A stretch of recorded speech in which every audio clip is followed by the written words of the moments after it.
Salamu alaikum. Kai. Ai mutumi na. Kai. Aradu. Kai. Kwana biyu ba na ganin ka. Wallahi tallahi. Ikon Allah. Ai abubuwa ne suka yi yawa. Ai ta sake a cikin zuciyata. Kawai na ce kai bari ba fito kawai bakin abun nan. Kana shi ko? Ina jin ka. Ai wani labari ne da dumi zan baka shi. Ba ni da Ai na shema shekaran jiya din nan shan. Ai gaya maka na shiga shan cikin wajen fly over shan. Sai na ga motoci suna ta shiga sai na kai wai me ake ne anan. Kawai ina shiwa me ake mutane kowa baya kula ni. Sai na shiga shiki sai na ga mutane an she gosulo yayi yawa.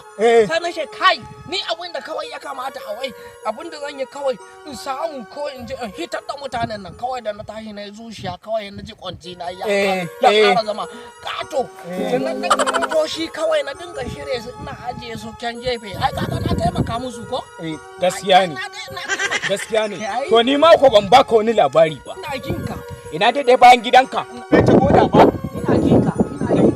Allah da ikon sa wannan gonar taka na shekaran jiya na sai zubar da shara. Aradu. Ina zuwa na tarar da beraye sun kai miliyan 3. What? Miliyan 3? Kwarai makuwa. Berawa. Kowanne da jakarsa a baya. Na tambaye karamin cikin su. Na ce musu ina za ku je? Hece mun ai za su bar Najeriya ne saboda ana cewa suna cutar lasa. Kwarai makuwa.